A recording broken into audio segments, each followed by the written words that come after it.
Olá pessoal, sou o Leandro, estudante de psicanálise, estou no segundo ano de graduação e o meu objetivo é me tornar psicanalista. Claro que lembrando que para ser psicanalista no Brasil tem que ter uma graduação, pode ser qualquer uma, diferente de algumas sociedades brasileiras de psicanálise que aí tem outros critérios, mas em via de regra pode ter qualquer universidade, qualquer faculdade. E aí depois tem uma especialização na área de psicanálise. Então tem que ter a questão do conceito, da teoria. Também terei que passar por análise, autoanálise não, passar por análise pessoal, né, fazer tratamento, passar por terapia psicanalítica. E terceiro, ter uma supervisão junto comigo na questão dos pacientes.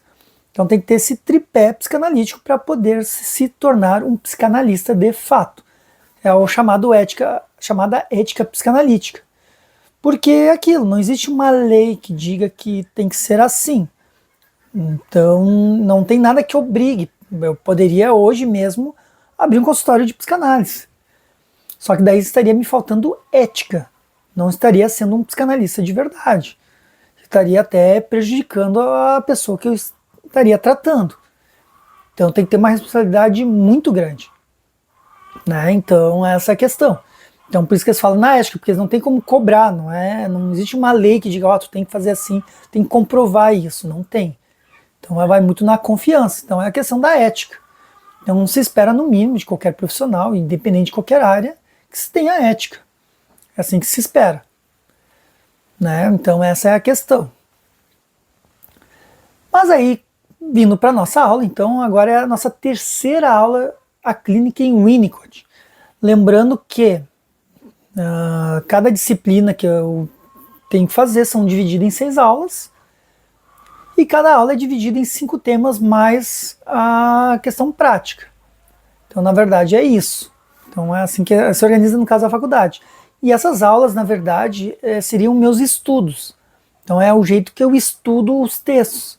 Só que ao invés de fazer para mim, estou gravando vídeo, para vocês também terem a oportunidade de receber o conhecimento e também aproveitar, aprender, enfim, discutir, daqui a pouco trazer um outro ponto que talvez não concorde, alguma interpretação, talvez que eu tenha feito errado ali do texto. Enfim, então esse é o objetivo maior. Por isso que eu sempre deixo aberto para deixarem os comentários aí para, se caso tem alguma coisa que discorde, alguma coisa, um ponto ali do texto, a gente está estudando, que coloque ali, certo, pessoal? Então, sem mais delongas, vamos começar nossos estudos aqui. E na nossa terceira aula da clínica em Winnicott, a ideia do texto, até eu vou ler a introdução, geralmente eu vou direto para o tema, mas eu vou ler a introdução porque eu achei muito importante trazer isso para vocês aqui, o ponto. Que na verdade é o processo quando a criança começa a se desmembrar da mãe, começa a se desligar da mãe, entre aspas. Começa a se perceber como sujeito, aí vê a mãe como outro sujeito, e aí também, aí o que ele tem que fazer para suprir essa falta?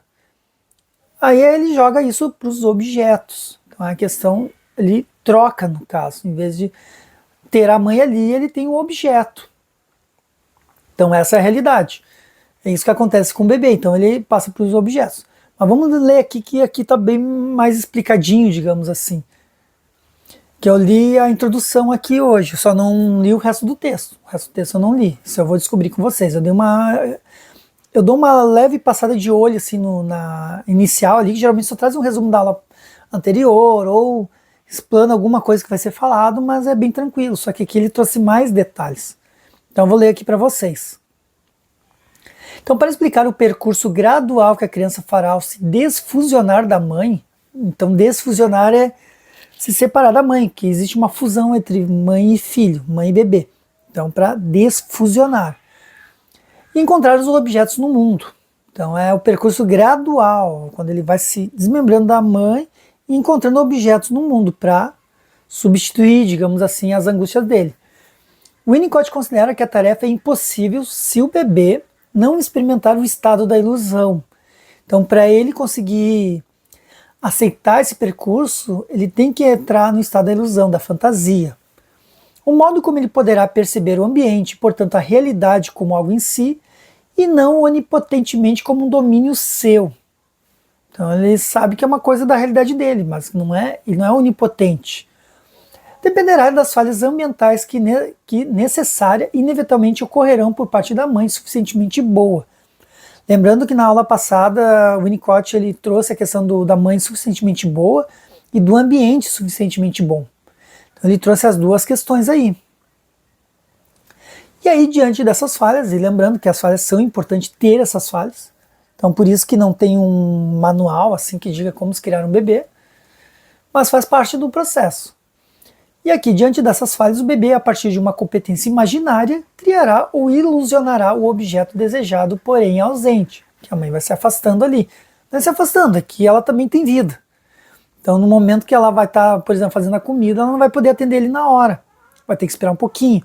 E isso ele gera uma angústia para o bebê. Só que isso é importante acontecer mesmo. Não é um descaso da mãe. É importante acontecer para ele entender essa falha e começar a desenvolver o psique dele. Essa é a realidade. Então, a partir disso, uma competência imaginária, criará ou ilusionará o objeto desejado, porém ausente. Então, a relação com o objeto pode ser descrita em termos de uma experiência do sujeito. Caso ali, contato com o objeto. A descrição do seu uso implica considerar sua natureza. A capacidade de usar um objeto é mais sofisticada do que a de se relacionar com ele, o modo como vai ser usado, pois a relação se dá com os objetos subjetivos, ao passo que o uso implica que o objeto é parte da realidade externa. Por exemplo, uma coisa é mexer no objeto, outra coisa é interpretar aquele objeto dentro da psique dele. Então, são duas coisas diferentes.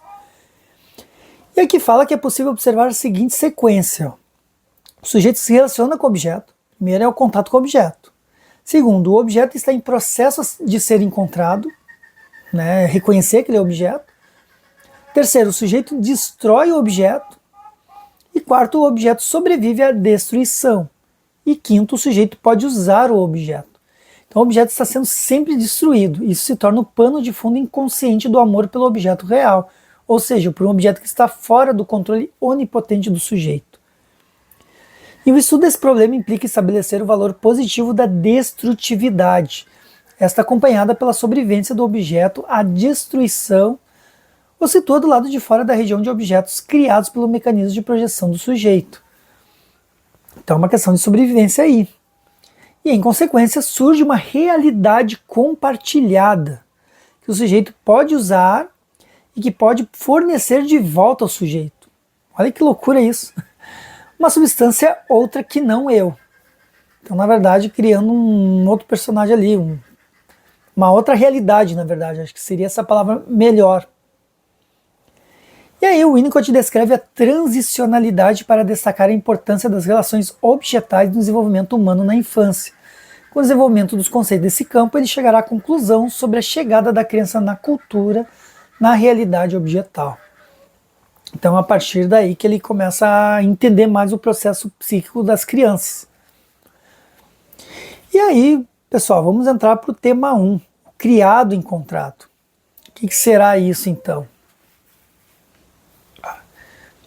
Então, no período de diferenciação indivíduo-ambiente, no caso o bebê que não sabe se a mãe é tudo uma coisa só, a criança é sustentada, no caso o Rhodes ali, física e psiquicamente por um ambiente suficientemente bom.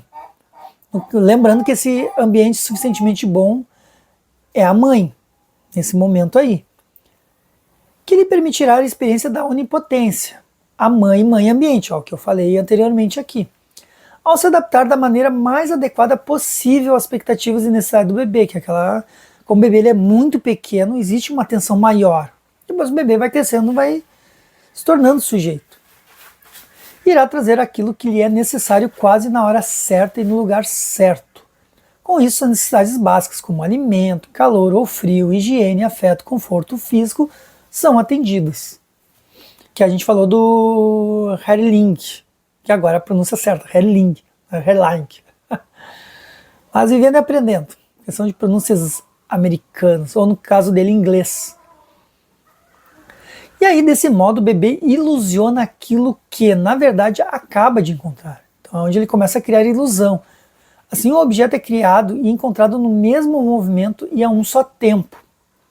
Então, a vivência dessa experiência fornece a ele a ilusão de possuir a capacidade de criar um mundo que satisfaz suas necessidades. Então, por meio dessa experiência e sua percepção, ele tem o poder de criar os objetos que atendem aos seus desejos. Então, na verdade, ele está livre para fazer o que bem entende, digamos assim. Ele olha aquele objeto, ele pode identificar aquele objeto do jeito que ele quiser, né? E isso é do jogo. Então, ele pode fazer isso. Ele pode não. Ele acaba fazendo isso. Essa é a realidade. Para atender os desejos dele. Que é o desejo, digamos, do desamparo, por exemplo. Aparentemente desamparo, não é que a mãe vai desamparar ele, mas... Aí imaginemos um bebê que chora e que esse choro dá pistas de que o desconforto que se sente se refere à fome. Né? Então aqui está supondo que o bebê, até aquele choro, se supõe que seja fome. Nesse exato momento, a mãe, ao sentir na pele, porque está identificada com ele, supõe que o filho está sentindo. Questão de loucura materna primária, como traz aqui o texto. E oferece o seio e ele se conforta com essa oferta, uma vez que aplaca suas angústias. Para o bebê, o seio que o alimenta é nesse instante um objeto criado, encontrado. Então, ele é o primeiro objeto que ele vê, que ele consegue criar uma ilusão de conforto, por exemplo. Porque na verdade está criando conforto. E assim ele cria o que de fato está ao seu redor, esperando para ser encontrado. Então, ele cria uma ilusão que aquilo é o objeto reconfortante. Desse modo, temos que nos primeiros tempos, a mãe, por adaptar-se às necessidades do bebê, lhe proporciona a ilusão de que o seu ser é uma parte dele. Ou seja, como se fosse submetido a seus controles mágicos. O bebê chorou, está lá o seio na boca dele. Então ele entende que ele tem um poder sobre o seio. Na verdade, ele acha que é tudo uma coisa só, ele não tem essa percepção. Para ele é tudo...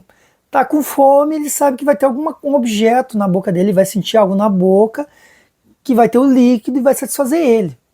É nesse sentido aí. Então o mesmo pode ser dito em termos dos cuidados em geral. Por isso a onipotência é um fato da experiência. E a tarefa da mãe será, posteriormente, a de desiludir o bebê. E o sucesso dessa operação dependerá do fato de ela ter sido capaz de oferecer a ele de início a possibilidade da ilusão.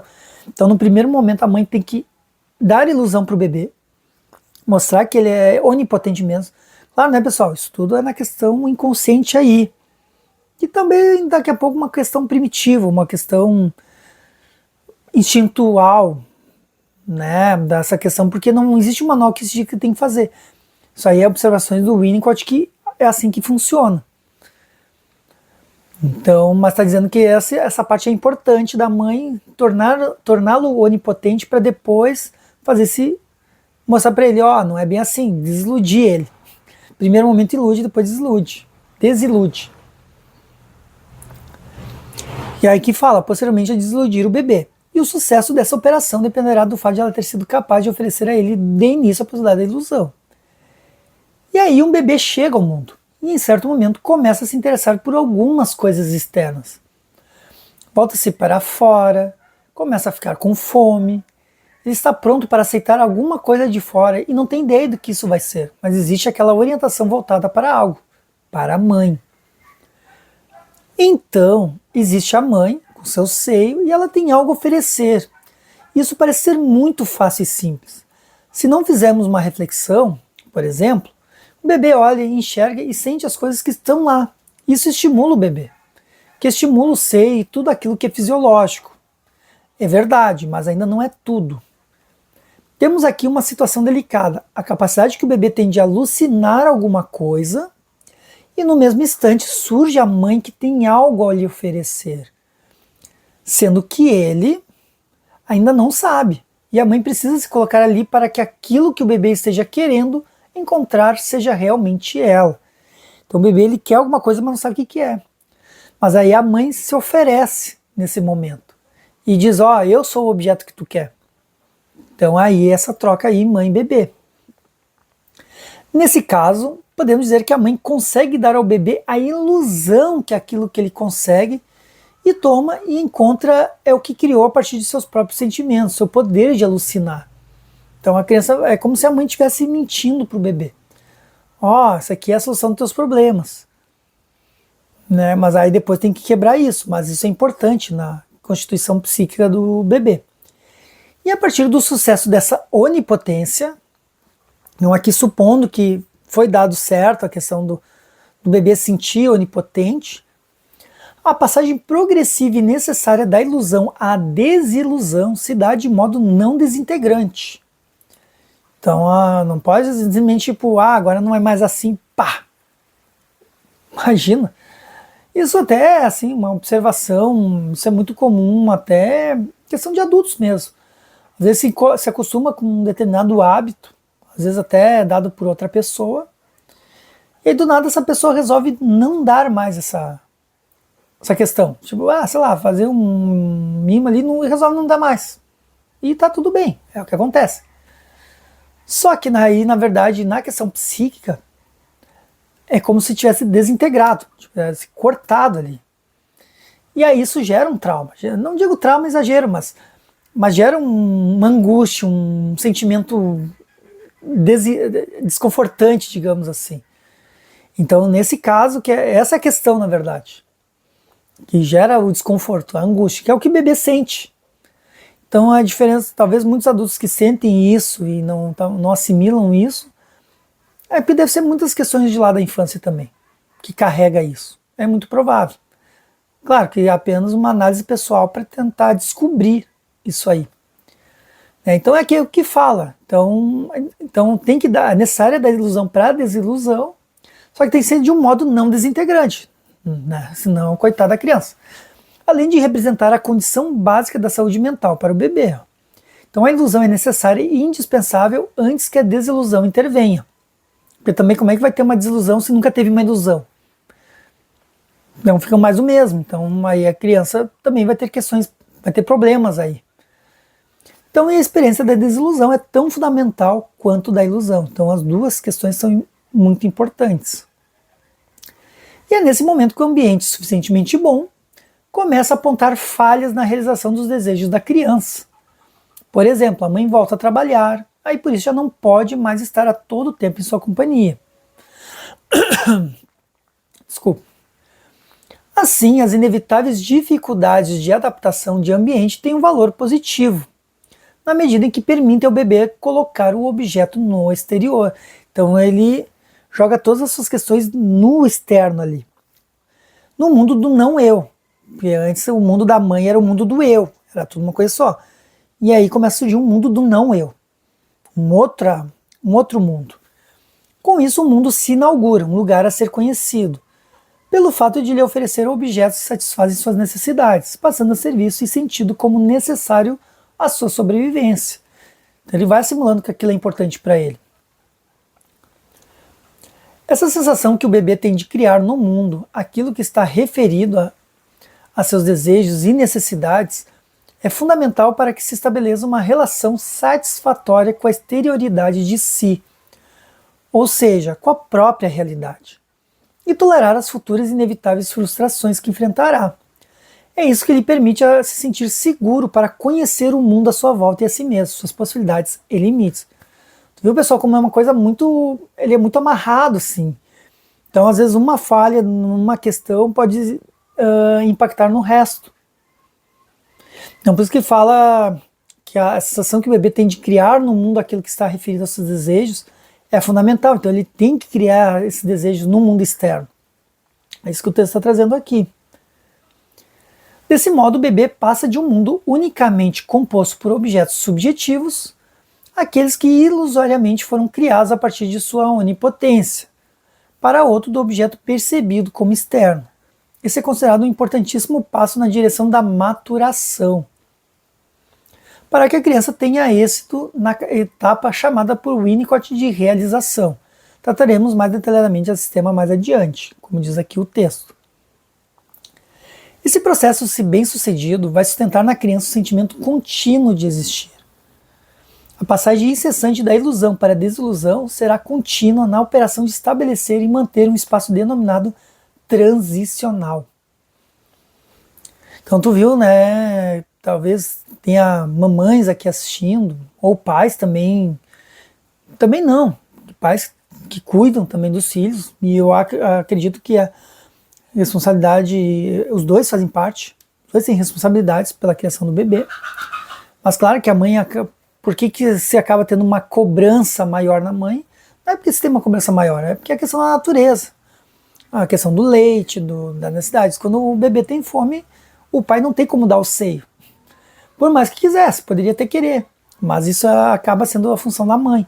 Então, por isso que a mãe acaba sendo mais acolhedora nesse sentido, nessas questões aí de maternagem.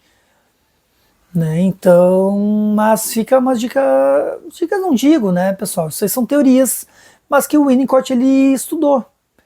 E para mim faz muito sentido isso. Nessa questão do Winnicott. Para mim está fazendo total sentido. E aí o que ele diz aqui? Esse processo de se bem sucedido vai sustentar na crença o sentimento contínuo de existir. A passagem incessante da ilusão para a desilusão será contínua na operação de estabelecer e manter um espaço denominado transicional. Então sempre essa questão de iludir e desiludir sempre vai permear no sujeito. Só que ele tem que saber lidar com isso. Isso começa na infância. E aí nós vamos para o tema 2, que é o espaço transicional. Agora vem a questão do espaço transicional. O que nos diz aqui? Winnicott tentou delimitar um processo delicado e complexo que marca para a criança o momento de descolamento da mãe e de construção de uma área intermediária de compromisso, a qual só se pede para existir como lugar de repouso para o indivíduo, enfranhado na tarefa humana interminável que consiste em manter simultaneamente separado e ligado a uma outra, a realidade interna e a realidade externa. Então o Winnicott tentou delimitar, tentou ver uma separação entre essas duas questões aí, que é o momento do descolamento da mãe. Então, na verdade, assim, é aquele momento que começa a separar da mãe. Então é isso que está falando o texto. Essa área intermediária de experiência, que não é questionada quanto ao seu pertencimento à realidade interna ou externa, constitui a maior parte da vivência da criança pequena, que é um processo demorado. Não é tipo, hoje ele é assim, amanhã ele já é sujeito. Não, tudo aos poucos. Então, ela se inicia com aquele brincar intenso, próprio dela, e pode se desdobrar em uma vida cultural de infinita riqueza. De acordo com a época de sua obra, Winnicott a chamou de terceira área, espaço potencial, local de descanso, ou local da experiência cultural, e espaço transicional, vários nomes aí. Portanto, trata-se de um espaço de um lugar, e também de um processo que, para ocorrer, necessita de tempo e espaço. É o lugar onde habitam os objetos e fenômenos transicionais.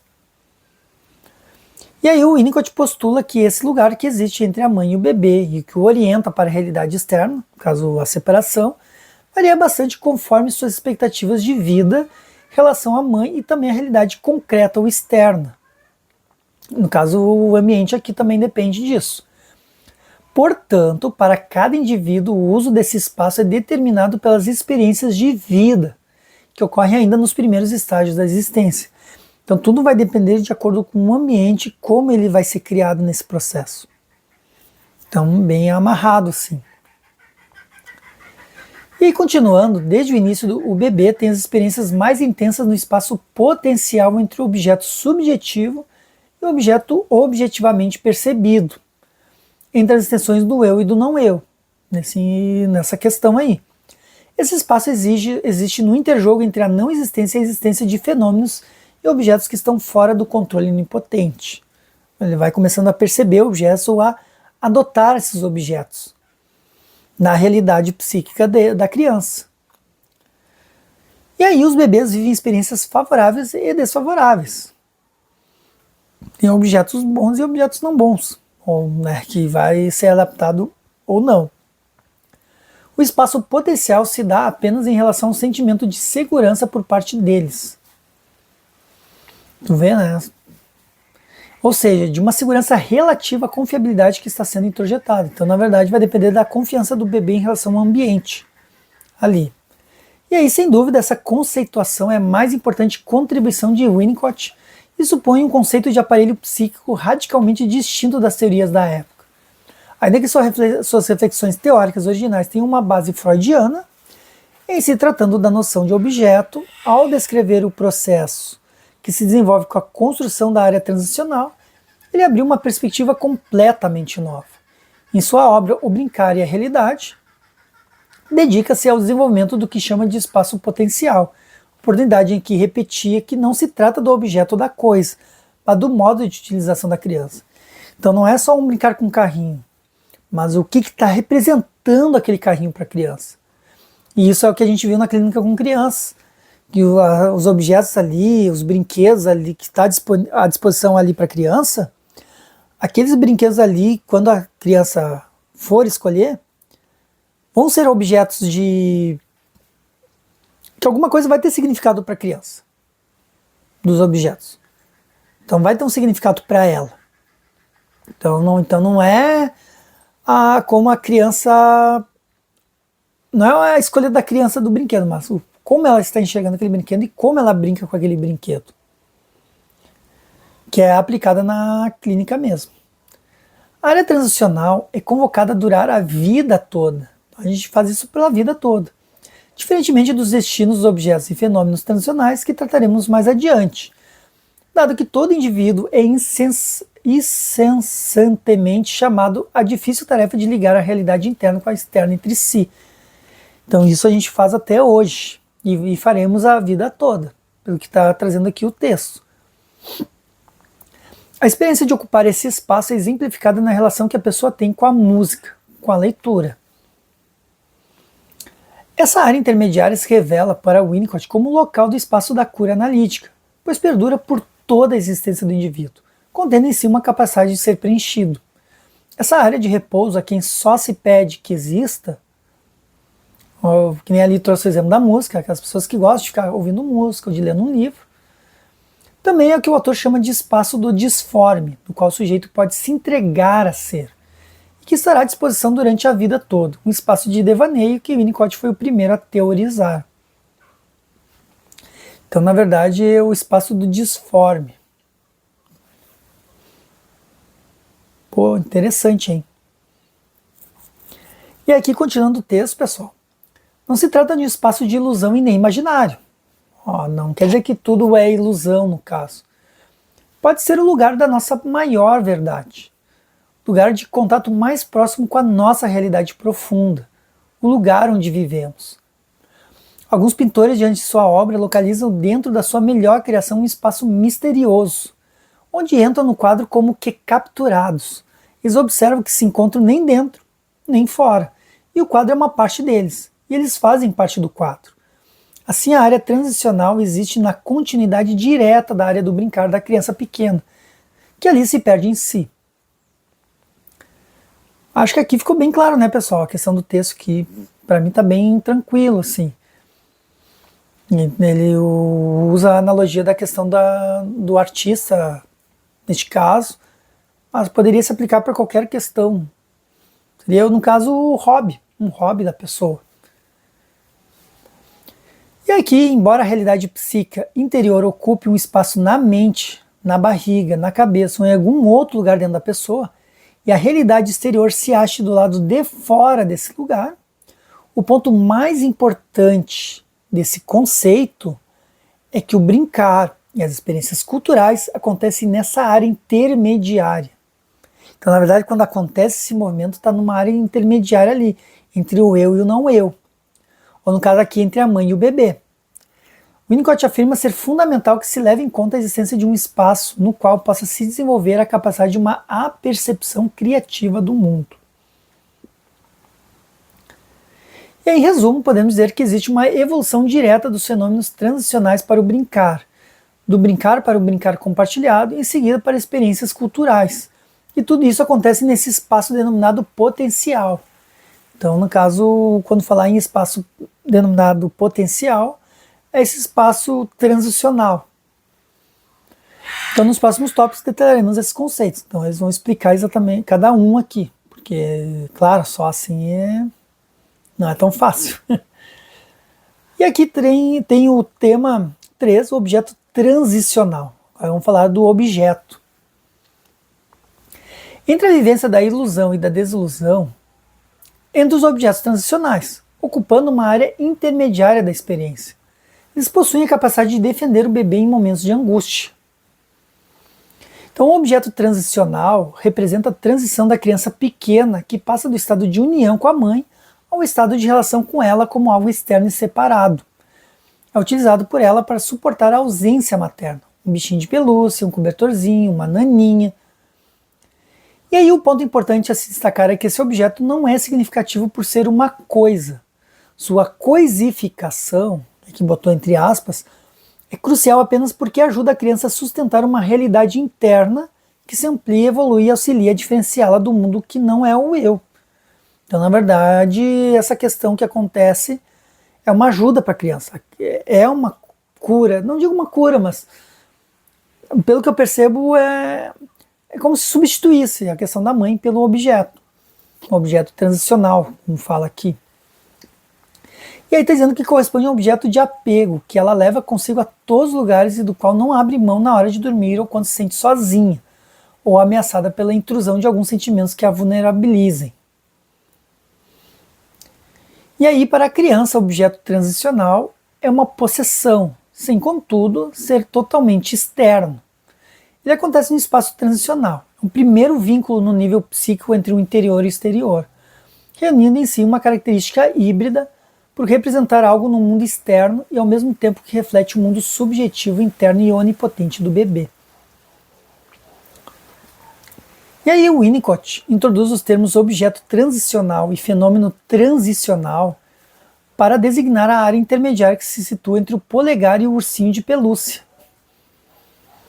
Então ele introduz os termos objeto transicional e fenômeno transicional. Então, na verdade, tem o objeto e o fenômeno, que designa a área intermediária que se situa entre o polegar e o ursinho de pelúcia, ou entre o erotismo oral e a verdadeira relação de objeto, entre a atividade criativa primária e a projeção daquilo que foi introjetado, entre a ignorância primária da dívida e o seu reconhecimento, daí que é uma coisa que leva a outra. Antes da escolha desse objeto, ocorre uma atividade ligada ao próprio corpo, como chupar o dedo, constituindo-se como um objeto precursor. Esse conceito winnicottiano conheceu grande notoriedade, uma vez que todos aqueles que se ocupam de crianças sabem da importância que o objeto em particular pode adquirir. Isso é verdade. Eu que tenho filhos, mas era pequeno, eles tinham lá. Eu lembro que até um deles tinha um cobertorzinho lá que vivia sempre grudado no cobertor. Um cobertorzinho pequeno, assim, uma manta. E aí vivia grudado naquele cobertorzinho. E aí tu vê, e claro, na época eu não tinha conhecimento de psicanálise nem nada, tanto é que eu estou estudando agora.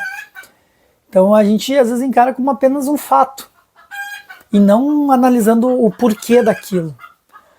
É uma coisa bem interessante assim de se analisar.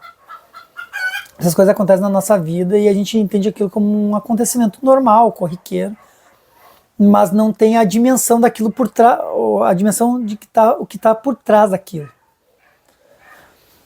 E aqui, continuando, o fenômeno de apego a determinado objeto acontece entre 6 e 10 meses de vida, seguindo por um período próprio a cada criança, em torno dos 5 anos de idade. Aos poucos, a partir do vínculo que se estabelece com a mãe, o bebê gradualmente vai se sentindo inteiro, unificado, quando começa a se diferenciar dela.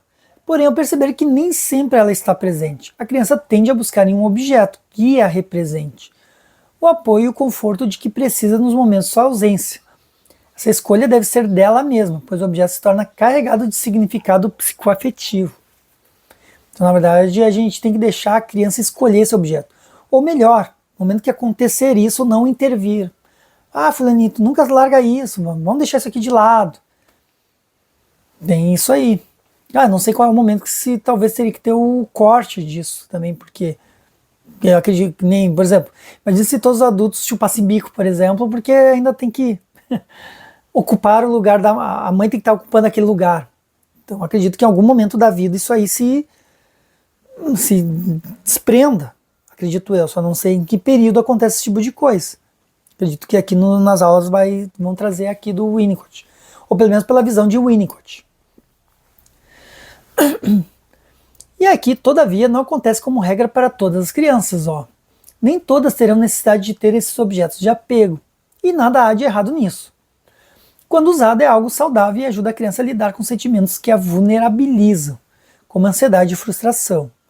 Durante a transição da fase de dependência absoluta para a de dependência relativa, lembrando que é aquela fase a partir dos 6 meses, que até aos 6 meses tem a dependência absoluta da mãe, ela precisa lidar com a separação da mãe para desenvolver a autonomia, e com isso se angustia. Então o objeto transicional funciona como suporte nessa travessia, a confortando ante a angústia sentida. E em diversas situações de transição, ou mesmo diante daquelas até então por elas desconhecidas, a criança buscará nesse objeto o alívio às suas tensões emocionais, chegada de um irmãozinho, mudança de residência, ida da escola, etc. Aí o objeto transicional se constitui como uma primeira posse não eu, sobre a qual a criança tem certo controle, mas que por outro lado está sujeito a falhas. O brinquedo pode cair no chão e quebrar, ou até mesmo se perder. Para Winnicott, a perda de um objeto transicional significa um grande problema e poderá ser vivido pela criança como uma experiência de morte, figurando-se como a perda da própria mãe.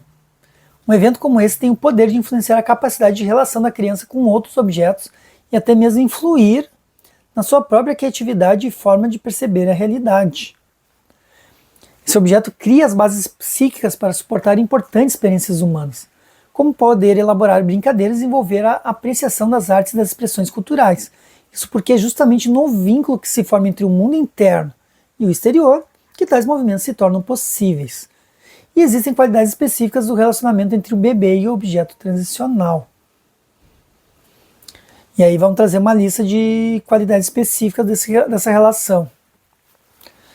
Posso ver, né, pessoal? Aqui o texto está bem claro, assim, por enquanto está bem tranquilo de entender a teoria de Winnicott na questão do objeto transicional. E é bem mais impactante quanto eu imaginava. Vamos ver quais são as qualidades específicas do relacionamento entre o bebê e o objeto transicional. O bebê assume direitos sobre o objeto. Então esse é o primeiro ponto. Ele assume direitos. O objeto é afetuosamente acariciado e também mutilado excitadamente. Então é por isso que tem muitas crianças que quebram brinquedos. E aí, a criança é boca aberta, isso. Ou não cuida das coisas. Não, na verdade é porque ele tem direito sobre o objeto. Então ele tem direito a acariciar e também a mutilar. E daqui a pouco aquilo é uma expressão dele. Talvez o que ele gostaria de estar fazendo fora, e aí faz ali. E o objeto não deve mudar nunca, a não ser pela ação do bebê. O objeto deve ser capaz de sobreviver ao amor e instinto, bem como a do ódio. O objeto deve dar a impressão ao bebê de ser quente, ou de se mover, ou de ter textura, ou de agir de modo a parecer ter vida e realidades próprias.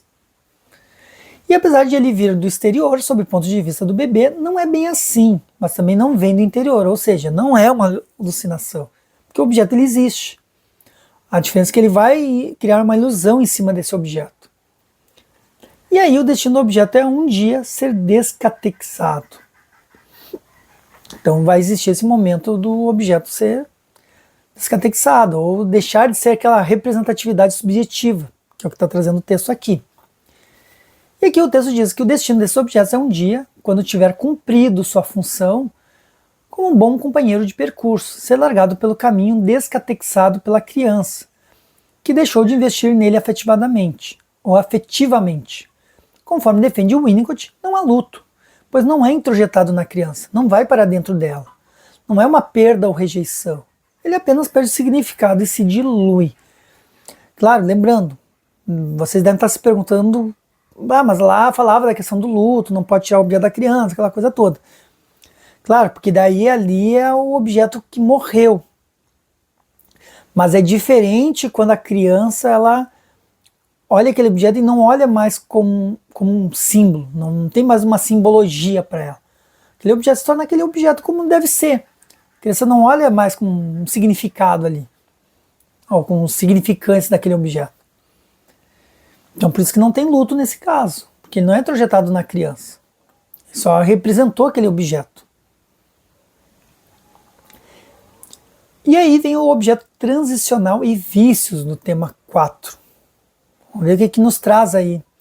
Ele falou em vícios também, ó, a questão adulta, e a gente acha que é só a criança. E aí o Winnicott reúne muitos exemplos clínicos para explicar possíveis relações de dependência entre os objetos transicionais e os vícios. Relata o caso de um menino que só podia materializar a negação da separação, amarrando todos os objetos com cordão. Ele nunca pôde construir um mundo do espaço intermediário, pois precisou lidar com a depressão de sua mãe. Essa criança passa a usar os cordões não mais como um objeto transicional, estabelecendo um funcionamento perverso na relação com ele, no caso os cordões. Aí, se os usos dos cordões pode ser entendido como uma comunicação, tendo um significado simbólico de ligação, seu exagero indica insegurança ou falta de comunicação. A perversão de seu uso se instala justamente quando a função dele se modifica de meio de comunicação para a negação da separação. Então, na verdade, quando ele não consegue se desprender do objeto é porque é uma negação da separação. E aí, como negação, o cordão se torna uma coisa em si. No caso desse menino, algo estava distorcido. O exagero compulsivo denotava uma falha na comunicação, que buscava ser compensada e negada por meio de um hiperinvestimento. E aí, trazendo aqui a continuação do texto, a análise do caso levou Winnicott a concluir que se tratava de uma falha derivada da depressão materna, ou de sua ausência psíquica pronunciada. Psicicamente, tratava-se aqui de uma mãe morta. E a criança pequena só pode usar um objeto transicional quando o objeto interno é vivo, real. As qualidades desse objeto dependem da existência do caráter vivo e do comportamento do objeto externo. Então, na verdade, a criança tem que estar constituída psicamente bem ali, tá? Bem constituído, para poder pegar esse objeto e ter essa identificação ou simbolizar e depois não tornar aquilo uma necessidade, um vício. Na adolescência, a criança do cordão desenvolveu vícios, principalmente com drogas. Winnicott se interroga se um pesquisador que efetuasse um estudo desses casos de vícios daria devida consideração à psicopatologia manifestada no garoto na área dos fenômenos transicionais. Aí, na saúde, o objeto transicional deve ser relegado para dar lugar a outros fenômenos transicionais. Quando por alguma razão, como uma falha importante no ambiente, isso não ocorre. Há uma cronificação desse objeto com seu uso fetichizado. Por isso a denominação objeto fetiche. E aí a capacidade de brincar é resultante de uma boa passagem do processo de integração e dos fenômenos transicionais. Brincar é simbólico. Como brincar sem simbolismo? Há uma falha na passagem da relação subjetiva para o uso externo do objeto, da relação da passagem do objeto parcial para o objeto em si, da satisfação pulsional para o objeto amoroso.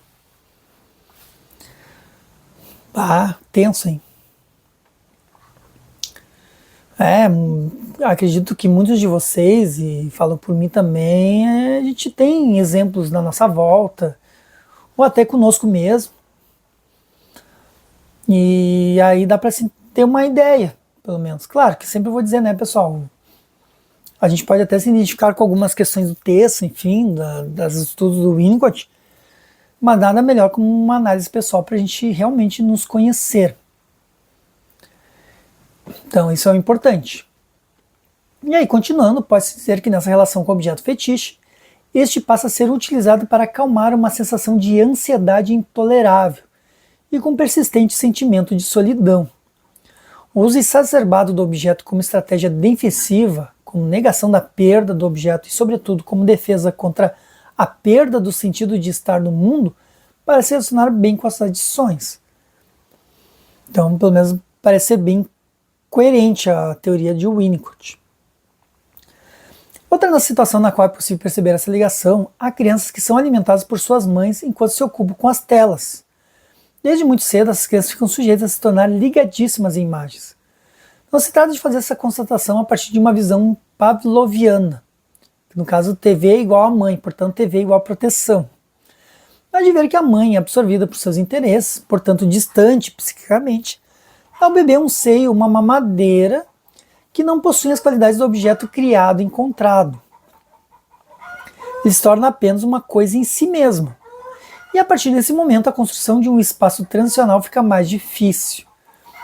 O que se pode explicar o fato de mais tarde a criança ter de continuar a se preencher, caso bulimia, álcool, vícios em telas, games, sexualidade compulsiva, com objeto substituto real. Olha, no comments.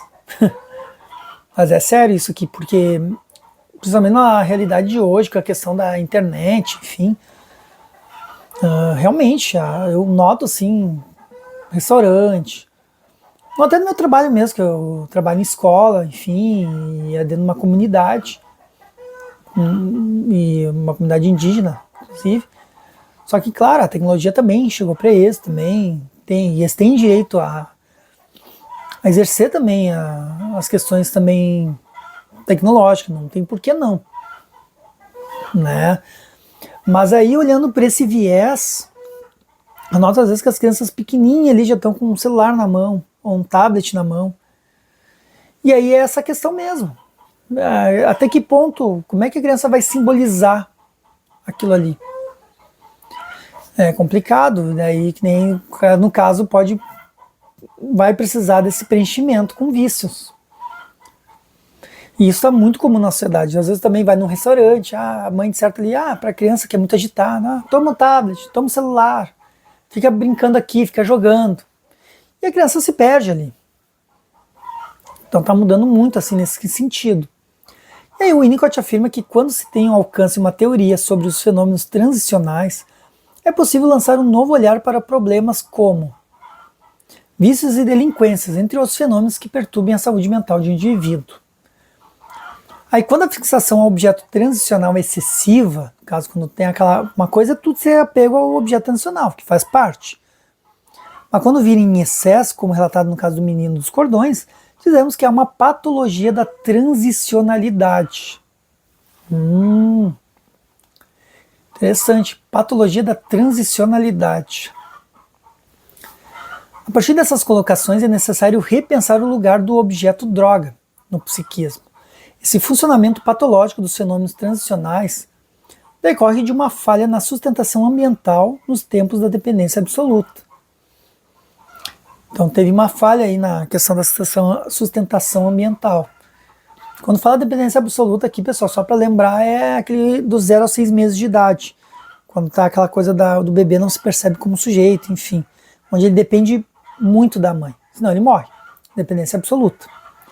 E aí o uso exacerbado do objeto fetiche aparece numa tentativa de simular um objeto vivo, com o qual o sujeito busca se relacionar e a partir do qual encontra uma experiência que lhe ofereça algum sentido. A construção de espaço potencial e transicional pode ser considerado objeto da psicoterapia com tais indivíduos. E aí o Winnicott, em 75, trouxe que a psicoterapia, na sobreposição de duas áreas do brincar, a do paciente e a do psicoterapeuta. Em consequência, onde o brincar não é possível, o trabalho efetuado pelo terapeuta é dirigido no sentido de trazer o paciente de um estado em que não é capaz de brincar para um estado em que isso lhe seja possível. Diz que está falando de adultos aqui, o adolescente já. E aí, no último tema nosso aqui, que se falou em objetos transicionais, agora a gente entra nos fenômenos transicionais. Então vamos ver o que são os fenômenos transicionais. Aí, para Winnicott, esses fenômenos se situam na área intermediária da loucura primária e representam os primeiros estágios de uso da ilusão, sem a qual o ser humano não confere sentido à ideia de uma relação com o objeto percebido pelos outros como externo a ele mesmo. Então é interessante ali a ilusão ainda. Uma palavra, uma melodia, um gesto habitual ganham para a criança um valor inestimável e de importância vital que podem garantir-lhe segurança. Esse conceito contribui para o entendimento da importância das relações objetais para o desenvolvimento emocional do ser humano. Vê tudo para a questão psíquica do ser humano. E aí no interjogo entre ilusão e realidade, se cria uma ponte que possibilita ao bebê suportar a continuidade do eu, apesar das necessidades e ausências maternas. Podemos citar esses fenômenos baralhou aqui. Muito texto. Voltando. Podemos situar esses fenômenos no desenvolvimento humano entre o narcisismo e a relação de objeto, Do princípio de prazer ao princípio de realidade, isso aí trazido por Freud também, e a realidade psíquica e a realidade externa. Então, esses fenômenos do desenvolvimento humano. E o eu do não eu. E aqui temos conceitos freudianos, como eu falei antes, que se articulam com o que estamos trabalhando. Winnicott acreditava que Freud não teve tempo de ampliar sua teoria. Então, pessoal, reforçando aqui que autores, os pós-autores assim, não quer dizer que os que trouxeram outras teorias não significa, em nenhum momento eles desdenharam Freud, ou disseram, não, tá errado, não. Eles só melhoraram a criação de Freud. E dá para dizer que é uma criação. Então, eles só melhoraram. Olharam com outro viés, ou com outro olhar. Então, essa é a realidade. E com o Winnicott não foi diferente. Ele criou a teoria do ambiente e tudo, mas que nem ele trouxe. Não é que Freud estivesse errado, ele não está errado. Só não teve tempo de analisar mais a fundo. Então, ele usou conceitos freudianos aqui. E com sua imensa capacidade de observador, atento à relação entre mães e bebês durante os muitos anos de prática clínica, propôs sua teoria do objeto em que postula a existência de um objeto subjetivo inicial, um objeto externo posterior e entre eles o objeto ou fenômeno intermediário. Então, o modo do funcionamento psíquico é regulado pelo princípio do prazer. A gente sempre busca o princípio do prazer. Só que o que é a maturidade? Quando a gente sabe lidar com o princípio da realidade, ou se dá conta que existe o princípio da realidade. E aqui que nem falar, porém as necessidades de sobrevivência forçam o aparelho mental a funcionar a partir de outro princípio, da realidade, apontando que é preciso criar recursos para suportar o desprazer. E aí o Winnicott pensa que a criança, ao viver esse percurso, tem uma tarefa muito importante, fazer a transição entre as duas realidades. E a partir das suas observações clínicas, postula uma terceira área na vida do ser humano, a área intermediária de experimentação, que é justamente uma condição facilitadora, um veículo para que o bebê comece a identificar os objetos fora dele. Nesse sentido, esse espaço intermediário é o lugar no qual a criança começa a transitar do princípio do prazer ao da realidade. Então, na verdade, ele precisa desse espaço intermediário. E no decorrer do desenvolvimento emocional, as experiências que têm a ver com os fenômenos transicionais levam à capacidade de simbolização, à possibilidade de brincar e aos movimentos criativos da vida. Então tá aí os fenômenos transicionais. Então esses fenômenos são importantes para levar a criança à capacidade de simbolização. Aí o fenômeno transicional comporta o objeto transicional, claro, que uma coisa liga a outra. No entanto, ele também é representado por alguns comportamentos, caso aqui já está falando dos fenômenos. Por exemplo, chupar o dedo, balbuciar, enrolar os cabelos com os dedos, ou colocá-los dentro das narinas e ouvidos, ou que nem aqui, coçando a barba. Ai. Então é um conjunto de fenômenos que permitem ao bebê transitar da fusão com a mãe para a separação dela. É a área de encontro entre o eu e o não eu. E aí a transacionalidade promove uma ponte que une e separa ao mesmo tempo, propiciando a criação do espaço potencial que se situa entre o interno e o externo. Então o que está falando? A transacionalidade promove uma ponte que une e separa ao mesmo tempo, propiciando a criação do espaço potencial que se situa entre o interno e o externo, sendo o eu e não eu, entre o subjetivo e o objetivo, entre a criatividade primária e a percepção. Área de descanso, está entre aspas aqui, lugar a partir do qual o indivíduo pode viver a sua vida. E aí esses fenômenos coincidem com o início da desilusão. Lembrando que é a partir dos 6 meses ali que começa a ter essas questões aí. E por causa dela eles acontecem. Essa área intermediária, espaço das ilusões necessárias, está entre a criatividade primária e a percepção objetiva baseada no princípio da realidade. Então, para Winnicott, a ilusão é necessária à vida. Ele também defende que essa área de substância ilusória é o espaço onde nasce a atividade criativa, que é uma passagem para a realidade externa. E aí os fenômenos transicionais se tornam difusos. Se espalham por todo o território intermediário existente entre a realidade psíquica interna e o mundo externo, como é percebido de comum acordo por duas pessoas, ou seja, o campo da cultura como um todo. É a área em que a experiência cultural se realiza, criando fenômenos transicionais, a arte, a filosofia, a religião. Trata-se, portanto, do espaço onde o adulto encontrará o alívio da tensão que nasce da necessidade de aceitação da realidade. E aí as religiões, assim como outros fenômenos, se encontram no espaço cultural e entram no jogo das relações de força entre os princípios de prazer e o princípio de desprazer. Legal, né, pessoal? Esse texto aí do Winnicott. E para nós finalizarmos aqui, vamos trazer a prática, como de costume nas aulas da faculdade. Apresentaremos um caso clínico de uma paciente adulta, olha que já muda que não é criança, de 40 anos que de tempos em tempos demonstrava a necessidade de se consultar com Winnicott. Foram tentadas várias formas de intimidade, principalmente aquelas ligadas à alimentação e ao manejo de um bebê, tendo havido episódios violentos. Surgiu um ritmo de embalo um tanto rápido. Assim dava-se uma comunicação entre a analista e sua paciente sem palavras. Essa experiência, várias vezes repetida, foi crucial para a terapia, e a violência que se vivenciou naquele embalo rítmico excessivo deu pistas para Winnicott sobre como corresponder às várias formas de comunicação da primeira infância.